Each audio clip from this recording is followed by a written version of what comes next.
Earlier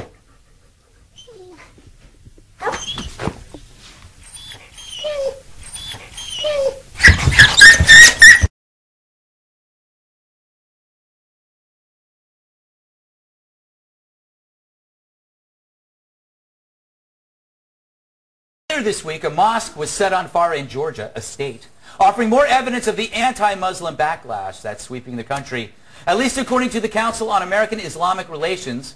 Upon hearing the news, C.A.I.R National Communications Director Ibrahim Hooper responded the way you'd expect. Given the recent wave of incidents targeting American mosques, a possible bias motive for this apparent arson attack must be considered. Unfortunately, there is a vocal minority in our society promoting anti-Muslim bigotry, talking about Schultz, and that minority is experiencing little or no pushback from mainstream religious and political leaders. Right. I wish you could expand on all those incidents, but maybe he's too busy working on NASA's space program. Anyway, fire investigators have pretty much figured out who set fire to the mosque, and it's this guy, Tamser Lucien Mendy. Investigators say Mendy belongs to the congregation of the church. Whoops. Now, if you ask me, I'd say it's really hard to be an anti-Muslim bigot when you're Muslim. But knowing C.A.I.R, I doubt they'll let that silly detail clog up their angry ideology, for its goal is not to bridge differences, but to foment conflict through the idea of backlash, especially when none exist. Which is why they can still claim backlash even when it's Muslim-on-Muslim crime. Think about it. Perhaps the stress of the overall potential intolerance wore Mendy down, and he had no choice but to beat the backlashers to the punch by torching the mosque first. In a way, it was self-defense, and we, the West, are all to blame. And if you don't see that, you're probably a racist homophobe who torches mosques on weekends. Rousing.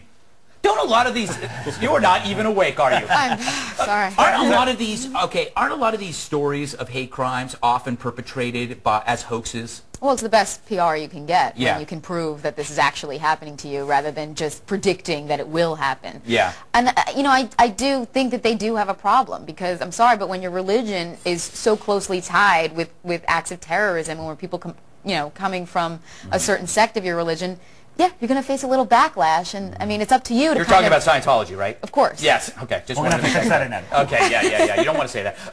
Mancow, should C.A.I.R shut up, or do they have a point? You're talking about C.A.I.R. They don't have a point. Yeah. They don't have a point, and C.A.I.R, it's all the same. I hate to make a good point and ruin your show. Look, this is Islamofascism on the march in our society. What this is, I believe, is a Reichstag moment. I believe they're doing these things on purpose and then blaming racism. They do it all over the world. No other religion preaches murder. All religions are not the same. I'm sick of hearing it. I bet Allah is PO'd because, once you get that burnt smell, I burned a Pop-Tart once in my house. You never get that smell out of there. It's going to be very hard to get that smell out of the mosque. My fear, Greg, is that all the synagogues and Catholic churches and evangelical churches in the Middle East, near Mecca, I hope they're not harmed in any way. Yeah, good point. Yeah.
All right.